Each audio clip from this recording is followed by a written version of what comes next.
یہ پیش ہوگی. تو جیسے کہ روایت ہے کہ شاعر غزل پڑھیں گے اور اس کے بعد جو ہے آپ احباب اس غزل کے محسن اور عیوب پہ بھی بات کریں گے اور جو آپ کی رائے ہے وہ ووٹ ہو جائے گی. تو میں احمد محمود صاحب سے گزارش کروں گا کہ وہ کاپی کروا کے لائے وہ تقسیم کر دیں جلد سے جلد وہ ایک ساتھ بھی کر. بزم عشاق میں اس شوق کو لایا جائے, بزم عشاق میں اس شوق کو لایا جائے, جلوائے شوخی مستور دکھایا جائے. اور کل خمستان میں دیا حکم جو قسیم مل نے, کل خمستان میں دیا حکم قسیم مل نے, پی کے میں کوچائے جانا میں نہ جایا جائے. اور رند فارغ بھی ہوئے جام سحر گاہی سے, رند فارغ بھی ہوئے جام سحر گاہی سے, خواب خرگوش سے زاہد کو جگایا جائے. اور ایک مدت سے ہیں زندان کے میں خانے میں, حکم آزادی عشاق سنایا جائے. اور میں نے کب طفل کی تہذیب میں کم کوشی کی, میں نے کب طفل کی تہذیب میں کم کوشی کی, مجھ کو کیوں کاسہ سکرات پلایا جائے. اور عمر گزری ہے ریاکاری و مکاری میں, عمر گزری ہے ریاکاری و مکاری میں, اب مجھے ہمسر ملا نہ بنایا جائے. اور رند و صوفی کی ملاقات پہ میں خانے میں, رند و صوفی کی ملاقات پہ میں خانے میں, امر قائم ہوا صوفی نہ بلایا جائے. اور دادگر بھی ہے تیرا چاہنے والا احمد, دادگر بھی ہے تیرا چاہنے والا احمد, کیوں سرے حلقہ زنجیر ہلایا جائے. بزم عشاق میں اس شوق کو لایا جائے, جلوائے شوخی مستور دکھایا جائے. اللہ تعالیٰ نے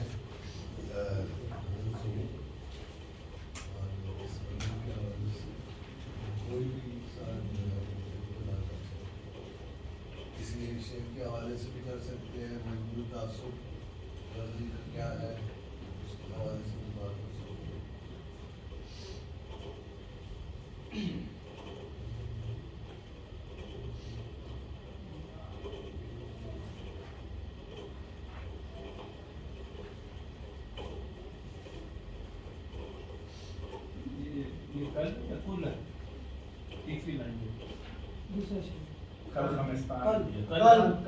کل خمستان میں دیا حکم قسیم ملک.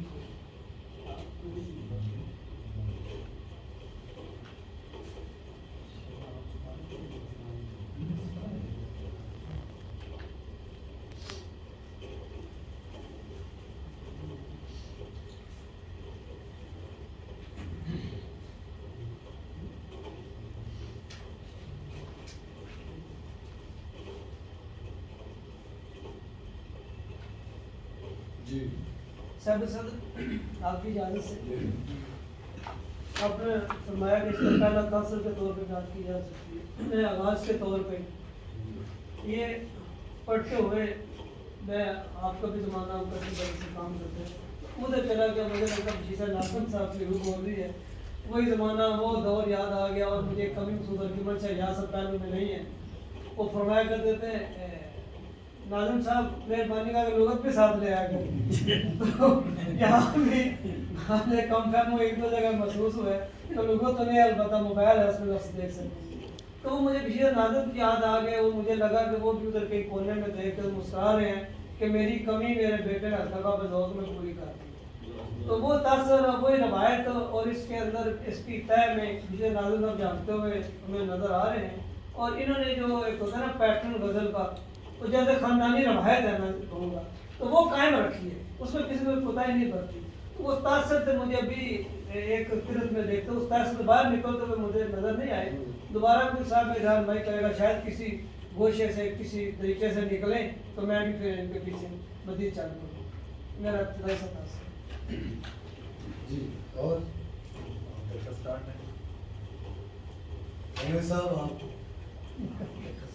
جی ابتدائی تاثر تو صاحب صدر بہت اچھا ہے، اور یہ سن کر یہ اس احساس سے بڑی طمانینت ہو رہی ہے کہ احمد محمود الزمان، جیسا کہ مظہر مسعود نے بھی ذکر کیا کہ ان پر ان کے والد صاحب کا انصاف ہے، تو وہ کوئی بری بات بھی نہیں ہے، اچھی بات ہے، کیونکہ ان کی گود میں انہوں نے پرورش پائی ہے. میرا اندازہ ہے کہ ابھی بھی ان کی کتابوں سے یہ استفادہ اور ان کی شاعری سے استفادہ کرتے ہوں گے. میرا ان کے ساتھ بھی ایک تعلق رہا ہے، ریڈیو پہ وہ آتے تھے ہمارے پروگرام میں، اور یہ مسئلہ تھا کہ وہ جو ڈکشن استعمال کرتے تھے بہتوں کو ڈکشنریاں کھولنی پڑتی تھیں. یہ ان کا قصور نہیں تھا، یہ ہماری کمزوری تھی نا، ہماری کمزوری تھی. تو اس غزل میں کوئی ایسی بات نہیں ہے. اب اتفاق سے جب لیفٹ کے لوگوں نے کام کرنا شروع کر دیا، انہوں نے غزل کی روایت کا بھی خیال نہیں رکھا، اور انہوں نے وہ زبان جو بالکل صحافت کی زبان تھی، رواں زبان تھی، وہ استعمال کی، اور غزل میں بھی اسی طرح آ گئی. ورنہ غزل تو جب آپ کہتے ہیں، مثال کے طور سے میں کہیں اگر نظمیں 6 نظمیں سنا دوں، لوگ مجھے جانچنے کے لیے کہتے ہیں اچھا یار غزل کا کوئی شعر پڑھو. یعنی غزل معیار سخن ہے، میں غزل کتنی اچھی کہتا ہوں، اس سے میرا تو غزل جو ہے وہ ایک پیمانہ ہے. اس اعتبار سے جو پہلا تاثر ہے وہ تو صاحب صدر یہی ہے کہ غزل بہت اچھی ہے. اس کے اندر جو ڈکشن آپ دیکھیں کہ خمستان اور رند اور جام اور میخانہ اور پھر بزم و شاک، تو لگتا ہے یہ ایک خاص ماحول کے اندر، اور یہ ماحول شعوری طور سے کریٹ کیا گیا ہے. کیونکہ جس طرح رشید احمد صدیقی بھی غزل پر گفتگو کرتے ہوئے اپنی کتاب میں لکھتے ہیں کہ غزل صرف ایک صنف سخن نہیں ہے، غزل ایک مزاج کا نام ہے. تو جب تک آپ کا وہ مزاج نہیں ہوتا تو اس غزل میں ہمیں یہ محسوس ہو رہا ہے کہ شاعر مکمل طور سے غزل کے مزاج سے بھی آشنا ہے، اور خود بھی اس ماحول میں رہتا ہے، اس خمار کے اندر رہتا ہے. کیا معلوم ان سے کل کوئی ایسی غزلیں. اچھا غزل کے بارے میں میں کبھی کبھار سوچتا ہوں کہ غالب نے دیوان غالب آپ دیکھیں 150-160 غزلیں ہیں، اس کے باوجود ہم جو غزل جو مشہور غزلیں ان کی سنتے ہیں وہ 10-12 پاکستان میں ہیں، 10-12 انڈیا نے گائی ہیں، تو کل 20-25 غزلیں ہوں گی غالب کے.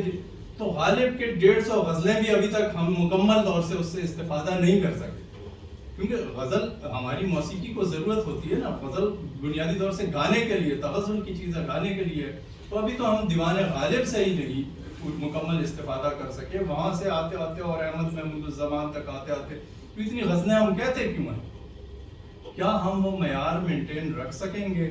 اور غالب سے احمد تک آتے آتے بیچ میں داغ بھی ہیں، بیچ میں اقبال بھی ہیں، فیض بھی ہیں وغیرہ وغیرہ، اور اتنا بڑا شاعر احمد فراز بیچ میں موجود ہے.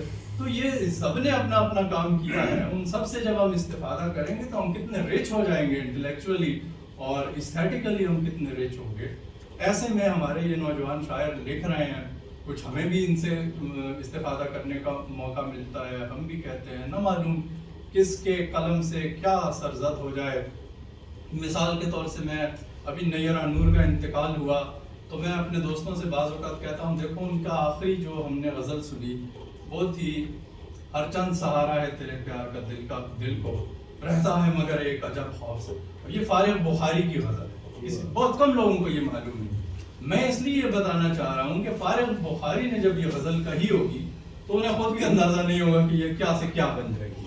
تو نیرہ نے اس کو ایک فنشڈ پروڈکٹ کی شکل میں جب یہ سامنے آئی تو اب ہماری جو غزل کی روایت ہے پاکستانی غزل کی، اس میں یہ کلاسیک کا درجہ اختیار کر گئی ہے یہ غزل.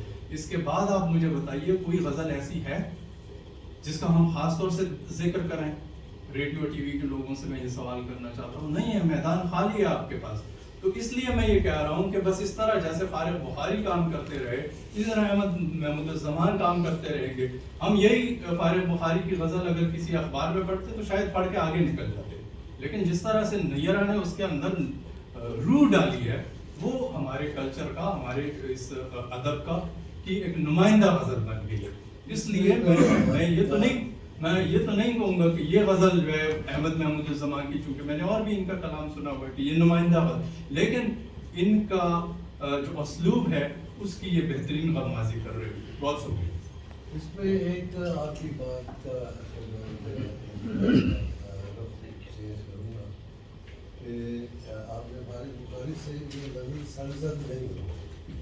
فارغ بخاری ایک ایسا شاعر ہے کہ جس کی ساری زندگی گزری اور اس نے بہت سے دکھ اٹھائے ہیں, اور لندن کانفرنس جو ہوئی اس میں بھی وہ گئے تھے, اور بلکہ اس کے میزبانی آدھی سے زیادہ میزبانی کے فرائض فارغ بخاری کے تھے جو لندن میں ترقی کانفرنس ہوئی. تو آپ دیکھیں کہ وہ کہتا ہے اپنے جو اس پہ بیتی ہے, جو دکھ اس نے سہے ہیں, وہ کہتا ہے کہ غالب خستہ سے کوئی جا کے یہ کہہ دے فارغ تیرے بعد آیا ہے سیلاب بلا میرے بعد, تیرے بعد میرے گھر آیا ہے سیلاب بلا تیرے بعد. تو یہ جو چیز ہے اگرچہ استفادہ کیا ہے, لیکن اب آپ دیکھیں کہ وہ جیلوں میں رہے ہیں, آخری عمر میں ان کی یادداشت جو ہے وہ بالکل چلی گئی تھی. ان کا ایک بیٹا شہید ہوا ہے, مرڈر ہوا ہے, اور دوسرا بیٹا جلال وطنی کی زندگی گزار رہا ہے, اور جتنا بھی اور بے نظیر نے ایک بیٹے کا جو قتل ہوا ہے اس کو وزیر بھی بنایا تھا کہ صوبائی وزیر بھی بنا تھا. تو رضا ہمدانی اور فارغ بخاری نے بہت کام کیا ہے, مشترکہ بھی ان کا کام بہت سامنے آتا ہے, اور ان کے اور بھی بہت سارے کلام ہیں جو بہت مشہور ہیں, کسی کو ان کا نام نہیں پتا کہ یہ شاعر کون ہے. اب ہوتا یہ ہے ہمارے ہاں کہ بعض دفعہ شعر اتنا آگے چلا جاتا ہے کہ شاعر پیچھے رہ جاتا ہے, اور بعض مرتبہ ایسا ہوتا ہے کہ شاعر آگے نکل جاتا ہے, شعر پیچھے رہ جاتا ہے. تو بیلنس جو ہم ادب میں دیکھتے ہیں وہ یہ دیکھتے ہیں کہ وہ شعر جو ہے اپنے شاعر کو بھی ساتھ لے کے چلے, فوراً ذہن میں نام آئے یہ شعر تو فلاں شاعر کے. تو یہ چیز جو ہے وہ مسلسل ریاضت سے آتی ہے, اور ایک شعر سے نہیں آتی. سرزد ہونے والا جو معاملہ آپ نے کہا وہ اس سے نہیں آتی, کبھی بھی نہیں آتی. ایک شعر مشہور تو ہو سکتا ہے, لیکن جو شاعر ہیں ان کا شعر بتایا جاتا ہے کہ بھی یہ کس شاعر کا شعر ہو سکتا ہے. اور ویسے بھی ہر بڑے شاعر کے جو اشعار ہوتے ہیں وہ قبیلہ دار ہوتے ہیں, وہ پہلے سے بڑے کسی کلاسک شاعر نے اس کو کسی اور اینگل سے کہا ہوتا ہے, اور وہ جو ہے وہ شاعر اس کو دہراتا ہے اپنے رویے کے ساتھ. تو یہ ایک جو غزل ہے بشیر حسین ناظم صاحب تو ہمیں یاد آ رہے ہیں, لیکن بشیر حسین ناظم کا جو معیار تھا یہ انہوں نے اسلوب وہ اپنانے کی کوشش کی ہے, لیکن یہ ان کی غزل اس معیار کی تو آگے سے نہیں. لیکن مطلع ہی اتنا خوبصورت ہے کہ میں ہر حصہ لے رہا ہوں, کوئی صدارتی نہیں کر رہا. آپ بات کریں مطلع میں دیکھیں, آپ بعد میں بلائیں گے نہیں مطلع میں اس لیے کر رہا ہوں تاکہ بات کھلے. بزم اشاق میں اس شوق کو لایا جائے, جلوہ شوخی مستور دکھایا جائے. اب یہاں مستور دیکھیں دونوں معنوں میں آ رہا ہے, مستور خاتون کے روپ میں بھی ہے اور چھپا ہوا. تو جلوہ شوخی مستور یعنی وہ شوخی جو اس کا بھی جو چھپی ہوئی ہے اس کا بھی جلوہ دکھایا ہے.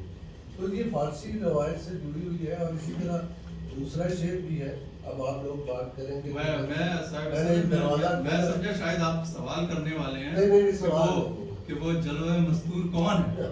تو وہ یہ بھی اس شعر کی خوبی ہے کہ چاہے آپ اسے عشق مجازی میں لے لیجئے یا اس سینس میں لے لیجئے, جو اقبال والی بات ہے کبھی لباس مجاز میں, وہ اس طرح سے بھی بات آ سکتی ہے اس کے اندر. تو یہ اس کی کامیابی اور بڑا اچھا انہوں نے مسئلہ رکھا ہے. مطلب اس لیے بات یہ تاکہ اس تناظر میں آپ دیکھیں. اب بھائی ایک آدھ بات میں اور کروں, دوست بات کریں گے کہ دیکھیے بشیر حسین ناظم سے پہلے بھی تو غزل کہی جا رہی تھی نا.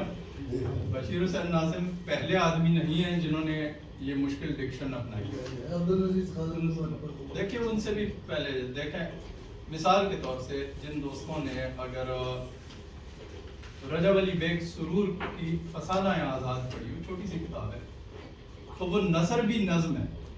کہیں پر ان کی اگر نظم ہے, غزلیں بھی ہیں, لیکن وہ نثر بھی نظم ہے. مثال کے طور سے ہم کوئی ان کا جملہ لیتے ہیں کہ لکھنؤ شہر کا تعارف کراتے ہوئے وہ کہتے ہیں کہ یہ شہر مرد تماشا بین کے لیے خیرات ہے کیونکہ یہاں ہر فن کا استاد ہے. اس طرح ان کی ساری نظم چل. یہاں اگر مسجد انتخاب ہے تو امام بارگاہ لاجواب ہے. یہ دیکھیں یہ ان کی نثر چل رہی ہے. اب وہ نثر کے اندر بھی اتنی نظم موجود ہے کہ جب ہم وہ نثر پڑھتے ہیں رجب علی بیگ سرور کی, تو یہ جو ہمارے سامنے نئے دوست نئے تجربے کر رہے ہوتے ہیں کہ یہ آزاد نظم ہے اور یہ جی نثری نظم ہے, اور یہ سارے غالب یہ سارے تجربے موجود ہیں. اس کی آسان مثال میں یوں دیتا ہوں کہ جو ابھی یہ جو DSNG چلتی ہے بعض چینلز کی, وہ بڑے فخر سے بتاتے ہیں جی ہم کہیں بھی کھڑے ہو کر اور براڈ کاسٹ کر سکتے ہیں. میں کہتا ہوں ریڈیو پاکستان جائیے, عمارت میں جائیے, اندر دیکھیے ایک بہت پرانا ٹرک کھڑا ہے. یہ ہم 1974 میں چلا چکے تھے. 1974 میں جب یہاں پر وہ یہ کانفرنس ہوئی تھی جی ہاں, تو اس کو لائیو کوریج دی گئی تھی. تو جو 40 سال پہلے جن لوگوں نے تجربے کیے تھے, آج آپ انہیں بتا رہے ہیں کہ جی ہم بہت لیٹسٹ ہیں, یہ آپ کی. تو اس طرح سے اس پر بشیر حسین ناظم نہیں, اس پر پوری کی پوری غزل کی روایت کے ساتھ یہ غزل ہے. اور یہ ایک خوشائند بات ہے کہ ہمارے نوجوان دوستوں کو احمد کے اس فن سے استفادہ کرنا چاہیے, کیونکہ غزل کی اپنی ڈکشن ہے. غزل کی کوئی ایک اور کمال یہ حاصل ہے کہ اگر آپ غزل کے ساتھ چھیڑ چھاڑ کریں گے, نئے تجربے کریں گے, انگریزی کے لفظ استعمال کریں گے, مستعمل رواں لفظ استعمال کریں گے, غزل خود بخود اس کو ریجیکٹ کرتی جائے گی, غزل قبول ہی نہیں کرتی. بہت شکریہ. جی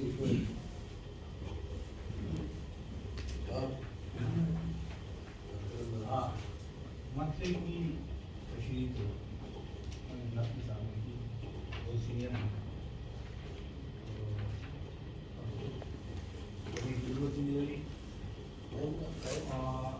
بہت پیارا مسئلہ ہے, اور اس میں پوری غزل میں انہوں نے جو ثقیل الفاظ استعمال کیے ہیں ان کی اپنی بھی خوبصورتی ہے. تو ثقیل لیکن موسیقی میں ہے. میں نے تھوڑا سا اس کو بلایا تو میں نے کہا بھائی موسیقی میں ہے, یہ بات نہیں ہو سکتی کہ بھائی بات بدلے ایسے غالب کی کہ وہ کہیں نہیں پڑھی نہیں جا سکتی کسی فنکار سے اور دو چار غزل کے علاوہ.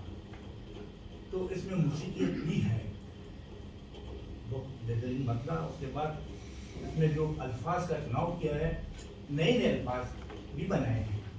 کل خمستان خم کی جمع, اور پھر اس کی علاقہ پاکستان, بلوچستان, خمستان. تو خمستان وہ علاقے کو جو ہے نا, یہ میرے ذہن میں یہ ہے کہ اس علاقے کو ظاہر کرتا ہے جہاں سے پر خم پڑے ہوتے ہیں. شراب یعنی میخانہ ایک عام لفظ ہے اور ہر آدمی اس کو استعمال کر چکا ہے. کتنا استعمال کر چکا ہے, بسیار استعمال کر چکا ہے.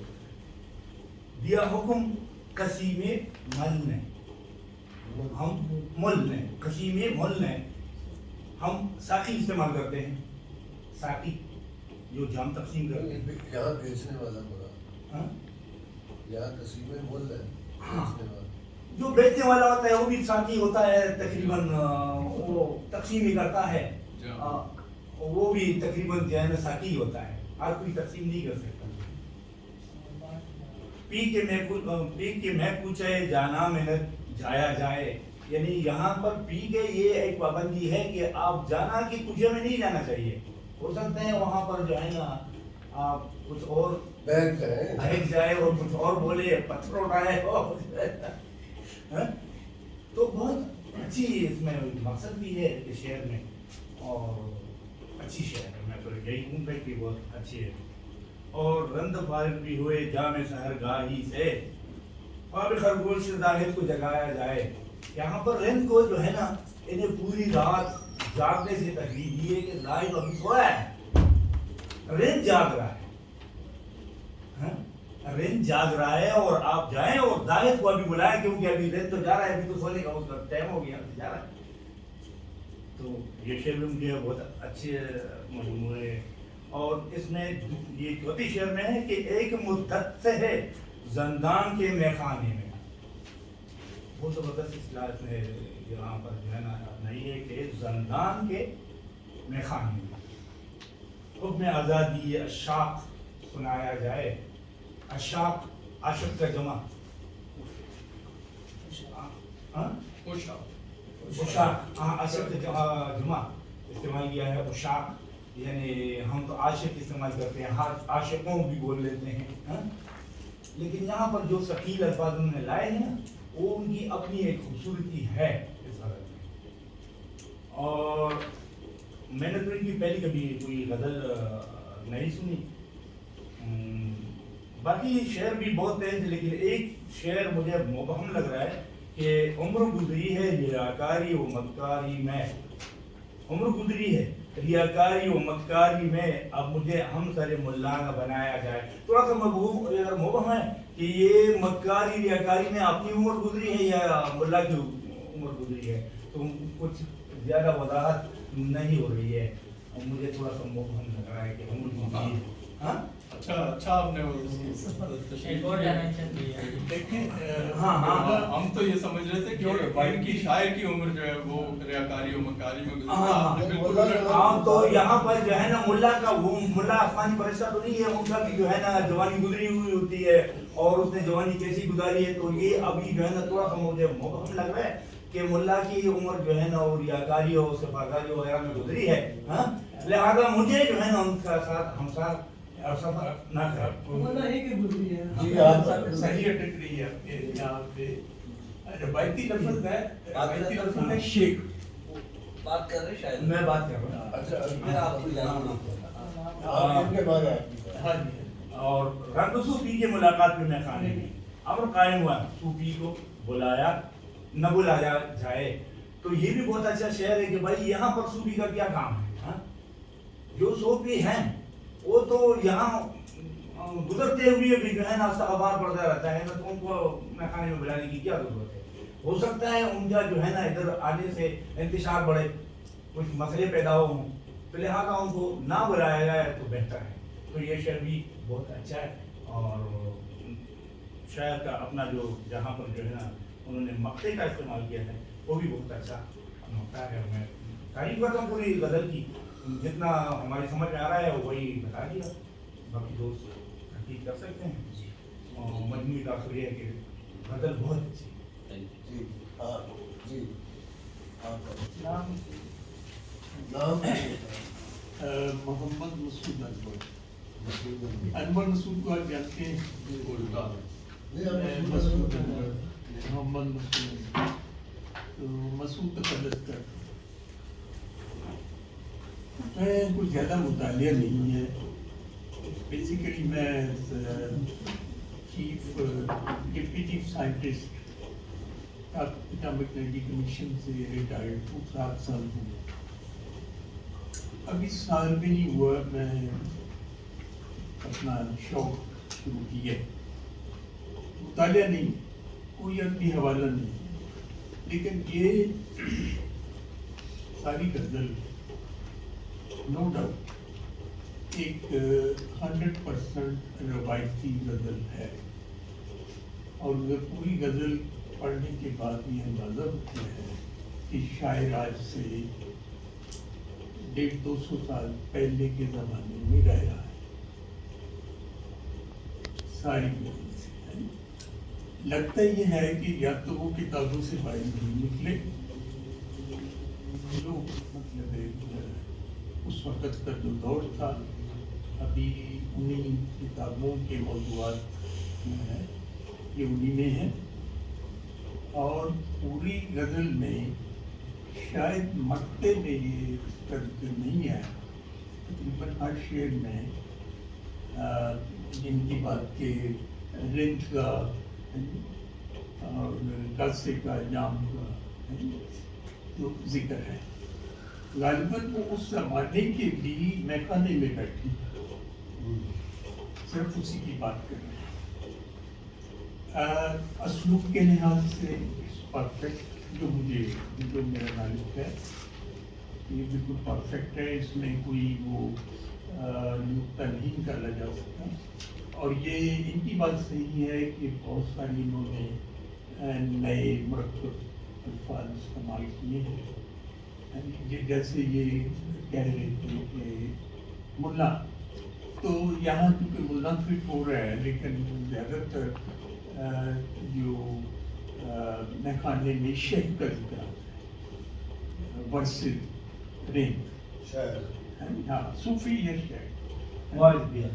ہاں، تو لیکن پھر بھی میں یہ کہوں گا کہ جو بیت الغزل میرے خیال میں وہ یہی ہے، عمر گزری ہے ریاکاری و مکاری میں، آپ مجھے ہم سر ملا نہ بنائیں۔ ہم سر That's it.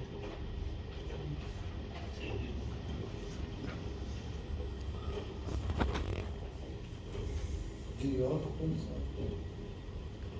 یہ تیاری کر رہے ہیں۔ جی ہاں ناصر، نہیں بولنا تو بولنا پھر میں وہ تو کوئی نہیں آپ بول آپ نے کون سا سر یہ بات یہ ہے کہ یہ قبرستان ہو گیا، میرے خانہ ہو گیا، یہ میرے خانہ ہے، ساری ہندوستان ہے، یہ غزل ہے آزادی کے حوالے سے ہے، اور سمپل سی بات ہے یہ عقل خانہ ہے بیسیکلی، وہ عقل کی یہ عقل خانہ ہے، میرے خانہ نہیں ہے، میرے خانے سے کوئی عقل کی باتیں جو نکل رہی ہیں نا، اور میرے خانے سے جو عقل و دانش نکل رہی ہے وہ مقابلہ کس کا کر رہی ہے، مسئلہ کیا ہے؟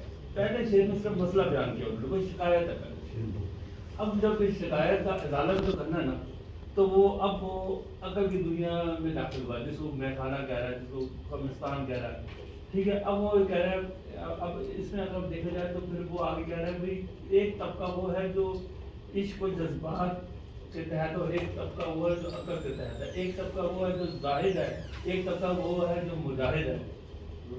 اب مجاہد اور زاہد کا مسئلہ یہاں پہ آ گیا، اوپر آ گیا ہے، اس کا مسئلہ اگر جو میں پہلے بیان کیا ہے عقل اور عشق و جذبات کا مسئلہ آ گیا ہے، اور یہاں پہ تھوڑا سا نیچے ہم جاتے ہیں کہ رنگ اور صوفی کی بات وہ کرتا ہے، تو ایکچولی صوفی اور رنگ میں جب مکالمہ ہوتا ہے نا، تو صوفی ہے بیسیکلی وہ رنگ بن جاتا ہے، یعنی وہ مجاہد بن جاتا ہے، اس میں کچھ عقل آ جاتی ہے، تو کہتے ہیں یار خدا کے واسطے اب کوئی تو صوفی مت کہنا، مطلب فائنل یہ کہ بنے گا الٹیمیٹلی۔ تو اب وہ کہتا ہے اب مجھے مطلب آپ نے صوفی نہیں کہنا، کہ اب میں مجاہد بن گیا ہوں، اب میں اس طرح ایک اور چیز یہ ہے، اب وہ جو شخص ہے، جیسے یہاں پہ تھوڑا سا پرابلم ہوا تھا عمر گزری ریاکاری میں، اب جو ملا نے کہا، اب یہاں کیا مسئلہ آ رہا ہے؟ یہاں مسئلہ صرف یہ آ رہا ہے کہ وہ جو شخص ہے وہ جیسے انہوں نے حوالہ بھی دیا اس کا، پرانے حوالہ بھی دیا کہ ایران پہ جب ہم لاکھو خان نے حملہ کیا تھا تو وہ جو رنگ یا رینج جو بھی ہے تو انہوں نے ایک وہ لوگ تھے جو انہوں نے مقابلہ کیا تھا، اور اس وقت جو وہ لوگ تھے جو ظاہر لوگ چھپ کے بیٹھ گئے تھے عبادت میں لگے ہوئے تھے، ایک وہ حوالہ دیا۔ دوسرا حوالہ وہ بھی ہے جو سقراط کے حوالے سے ہے کہ سقراط جو تھا وہ بنیا کار نہیں تھا بیسیکلی، جو دل میں ہوتا تھا کہہ دیتا تھا۔ جو دوسرا طبقہ وہ ہے بولے یہ جو مکار ہے وہ اندر سے وہ بڑا صاف تھا، اوپر سے بڑا ماڈرن جو بھی کہنے ہیں اندر سے بہت صاف تھا، اور وہ دوسرا جو بندہ ہے وہ اندر سے جو ملا کہہ رہے ہیں اس کو، وہ اندر اوپر سے بڑا پاک باز لگے گا لیکن اندر سے اس کے گندی اس ٹائپ کا نا۔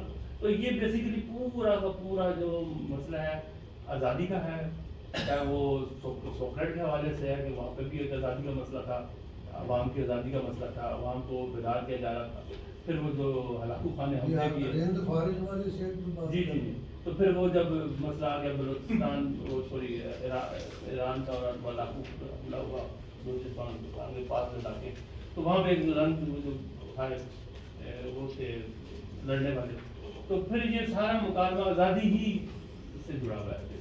نہیں ہمارے ساتھ آپ پتہ نہیں رند کا مطلب آپ کیا نکال لیں. یہ رند ہے اور رند آتا ہے شرابی. ٹھیک ہے, رند شرابی ہے اور رند فارغ بھی ہو. میں تو سوچ رہا تھا آپ اس شعر کی داد دیں گے, ترقی پسندوں والا شعر ہے یہ. وہ کہہ رہا ہے کہ رند فارغ بھی ہوئے جامع سحر گائی سے. یعنی پیپ لا کے فارغ ہو چکے ہیں, صبح کیا جو ہے جام ہے وہ بھی پی گئے ہیں.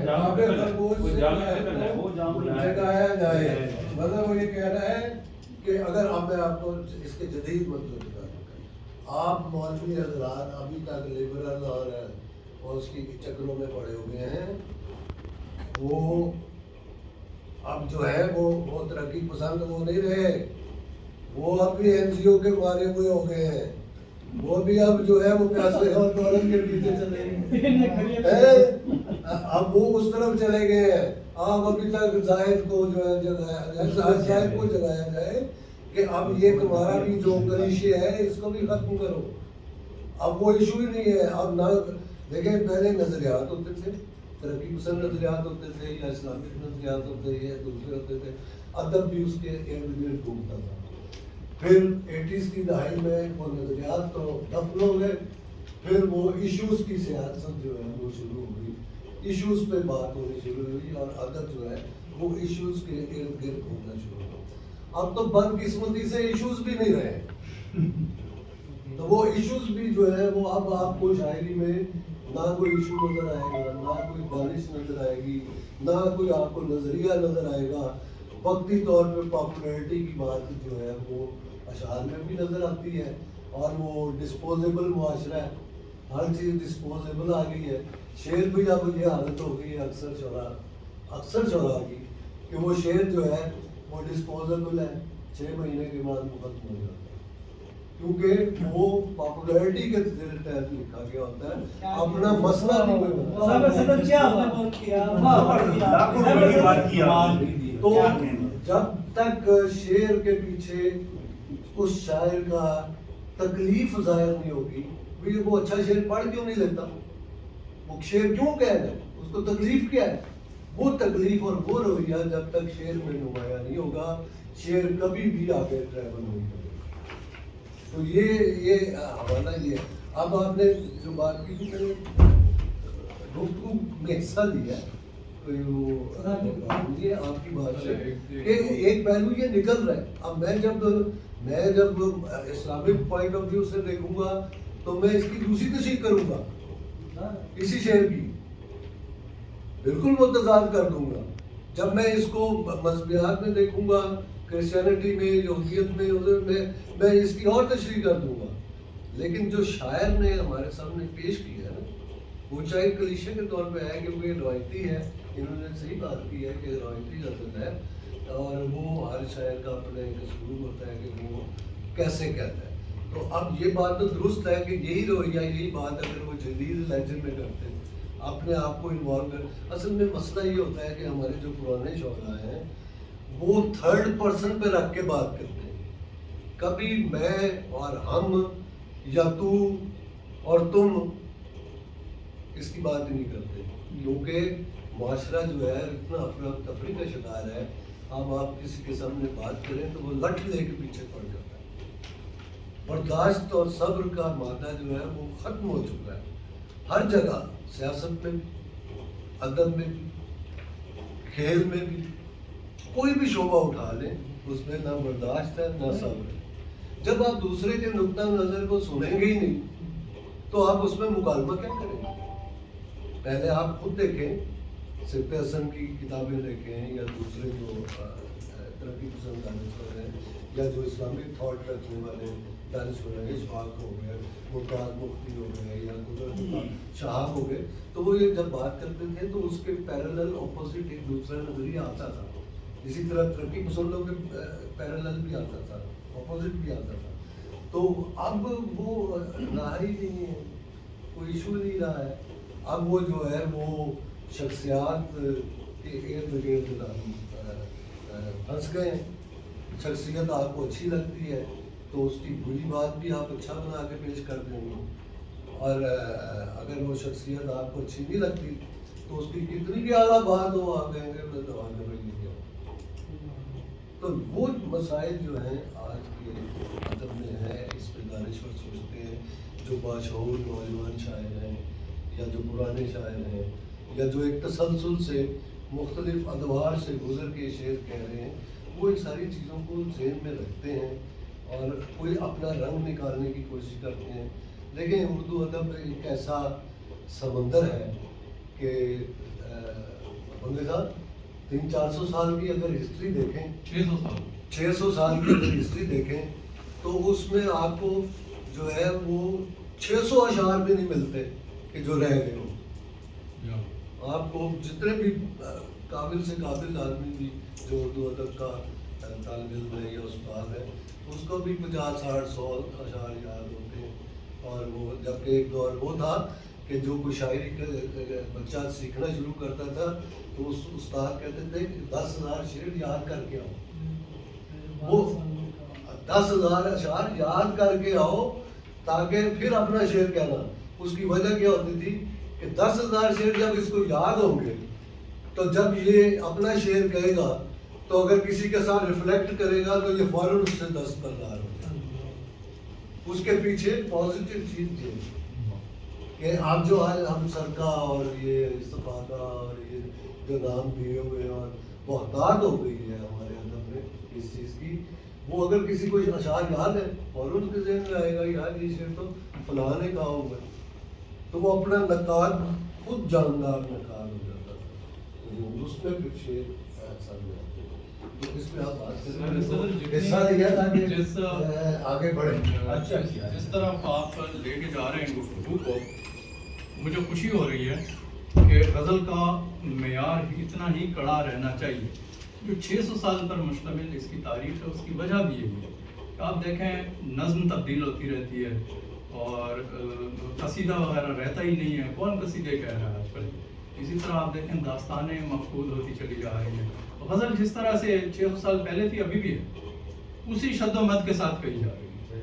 جو نوجوان مبتدی ہے وہ بھی غزل سے شروع کر رہا ہے اور نیا نیا اس کو عشق ہوا کسی لڑکی کے ساتھ اور وہ وہاں پہ اس نے جو کہنا شروع کیا وہ غزل میں کہنا شروع کیا. آپ کی بات میں آگے بڑھا اور معیار سخن بھی کہ غزل ایسی صنف ہے شاعری کی کہ جو شاعر کو شاعر بھی بناتی ہے، سکھاتی بھی ہے، اور جب وہ آپ سمجھتے ہیں نا کہ میں اب بن گیا ہوں، معیار سخن بھی وہ سوچتا ہے کہ ابھی کچھ غزل کہیں گے. کاش میں اس عذاب میں مبتلا نہ ہوں. اب یہ دیکھیں کہ ہمارے یہ اکثر بڑے شعراء جو ہے یہی شکوہ کرتے ہوئے اپنے اشعار میں مصروں میں مجھے آپ جو ابھی فرما رہے تھے کہ 200 400 600 شعر، مجھے ایک واقعہ یاد آیا چونکہ وہ آپ ہی سے متعلق ہے کہ ایک تقریب میں آپ نے اختر عثمان کو دعوت دینے کے لیے اسٹیج پر آپ نے کہا کہ جی میں ایسی شخصیت کو بلا رہا ہوں جن کو 200 شعر میر انیس کے یاد ہوں گے اور ایسی کوئی. تو اختر نے آ کے کہا کہ خیر اب ہم ایسے گئے گزرے بھی نہیں ہیں کہ میر انیس کے صرف 200 شعر یاد ہوں. 200 شعر تو ایک مرثیے کے اندر ان کے ہیں تو اس کو تو کہیں میں تو ادب کے اندر لیو کرنا پڑتا ہے چاہے وہ مرثیہ ہو.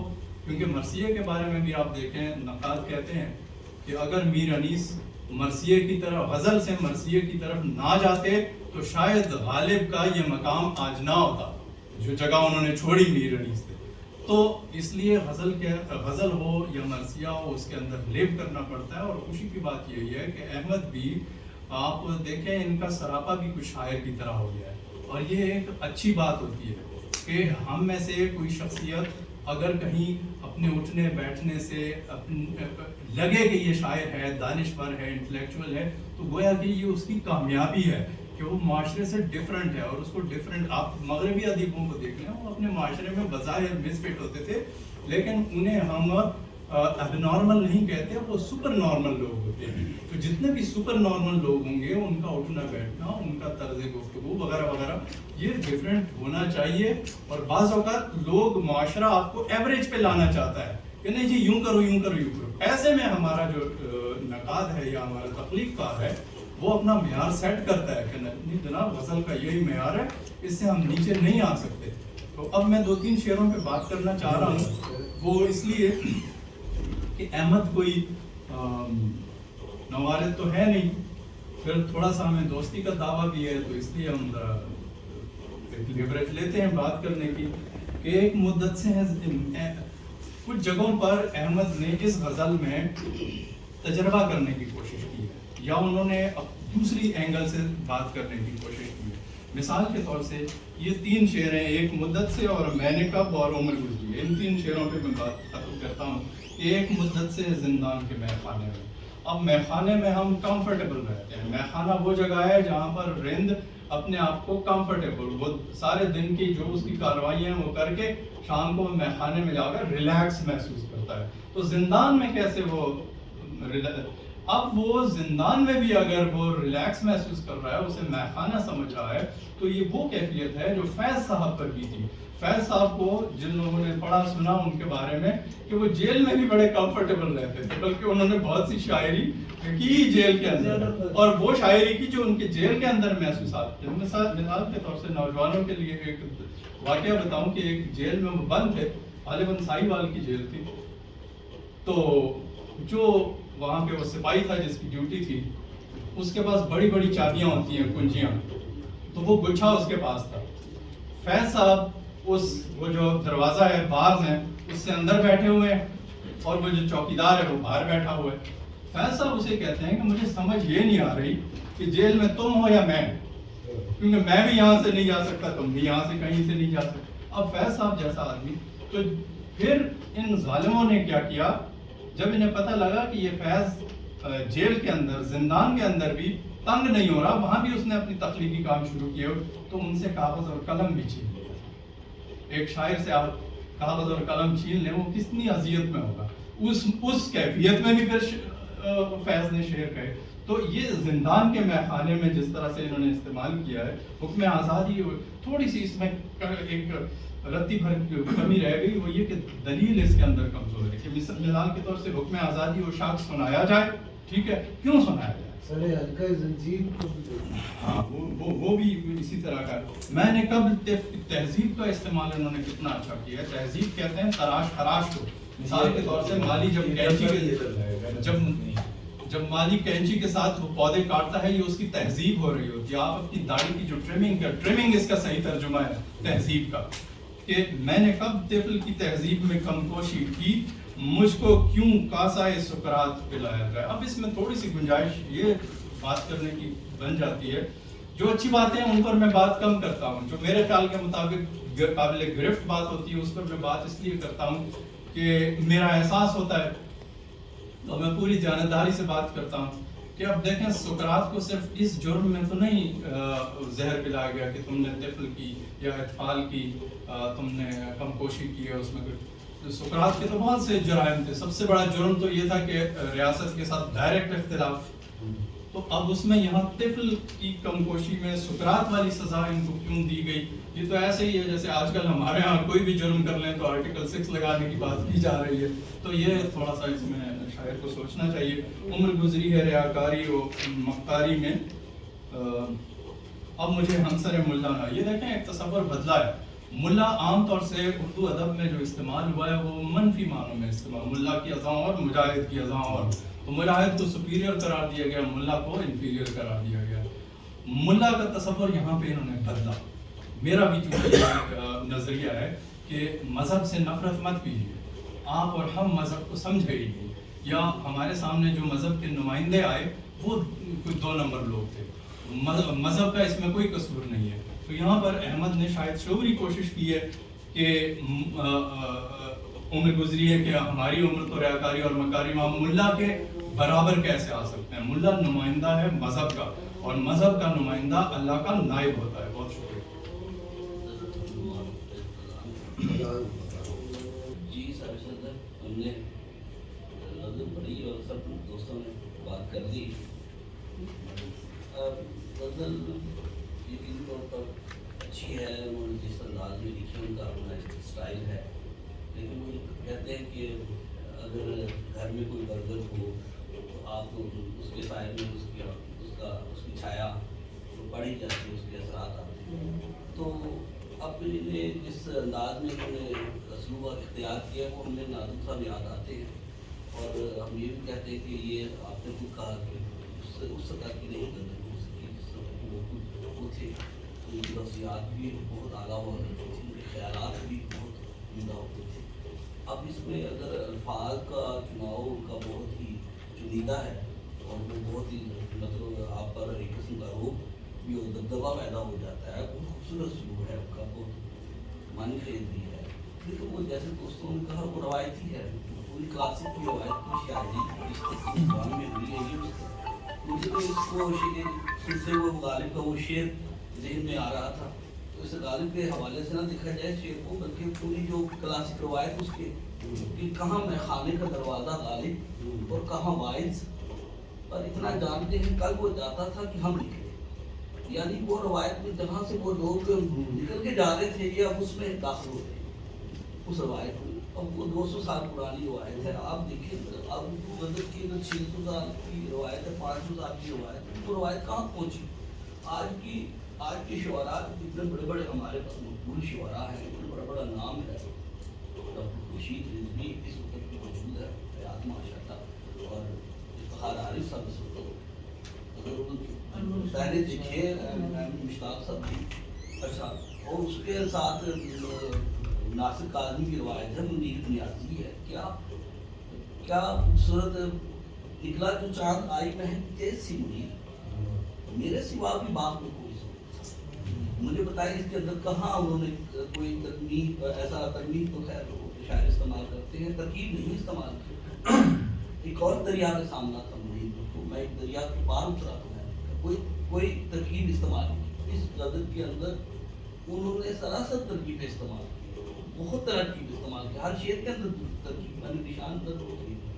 تو اب یہ جو ترکیب ہے اب اس کا سہارے کی ضرورت نہیں ہے، یہ آج کی غزل اس کے بغیر نوجوان ہمارے نہیں بول ایسا اچھا شعر کہہ رہی ہے، میں اپنے حلقے میں گروپ میں لگاتا رہتا ہوں، یہ ترکیب کے بغیر بھی ہوتی ہے، مطلب آپ کو اس کی کیا ضرورت ہے، کیونکہ اب جب فارسی زبان کا چلن ہی نہیں ہے ہماری زبان میں، اس طرح نہیں ہے جیسا کہ یہ غزل کی زبان بتا رہی ہے، ہماری زبان میں بھی عام طور پر وہ لفظ کوئی رہ کے کسی صورت میں وہ ہم بولتے ہیں، لیکن آپ وہ اس طرح سکیت میں اردو اس طرح کی نہیں جو کہ آج جب اردو ساری اردو انگریزی سے بھری ہوئی ہے اور بہت سارے الفاظ ہندی کے اس میں شامل ہو چکے ہیں، وہاں سے دیکھ کر ان کو میڈیا دیکھ، تو اب تھوڑی سی زبان کا بھی برتاوا برتنا چاہیے، اس کو چینج کرنا چاہیے، ہمیں اپنے دوست ہیں، ہمارے وہ بھائی ہیں، ہم تو ان سے بہت پیار کرتے ہیں، لیکن ہمیں جو بات ہلکے کے نقطہ نظر سے تنقید کی شکل میں بات کرنی ہے وہ تو کرنی چاہیے، تو بتانا چاہیے کہ یہ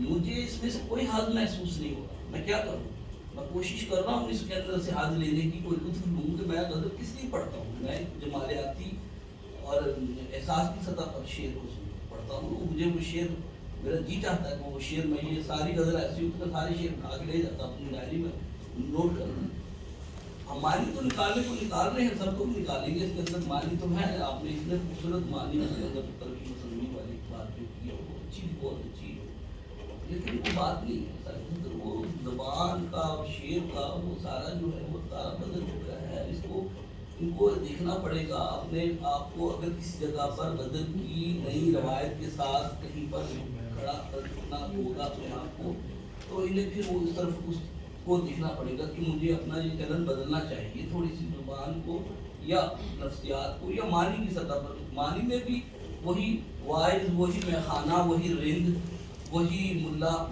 اب اس موضوعات سے باہر نکلنا چاہیے نا، میں نے جو بھی ایک شعر سنایا اور شکیب کا شعر ہے کہ وہ شعر کتنا خوبصورت تھا کہ وہ ایک شعر ہے کہ اتنا نہ تیز کیجیے ڈھولک کی تھاپ کو، رہتے ہیں کچھ بلوط سے چہرے پڑوس، ایک شعر ہے ایسی پوری کتاب ہے اتنا نہ تیز کیجیے ڈھولک کی تھاپ کو، اب اس کے اندر ایک وہ جو المیہ اور جو دکھ ہے اور اپنے پڑوسی کے ساتھ اس کے ساتھ جڑا ہوا اپنا کرم، اس کے اندر کتنا کچھ اس شاعر نے یہ دو مصروں کے اندر کتنا کچھ کہہ دیا، تو ایسے الفاظ ایسے لفظ سادہ لفظوں میں بات کی جا سکتی ہے، اتنا گھمانا پھرانا اور اتنی لمبی چوڑی بات کرنے کی، تو میں معذرت کے ساتھ اگر کوئی میری بات بری لگی ہو، لیکن میں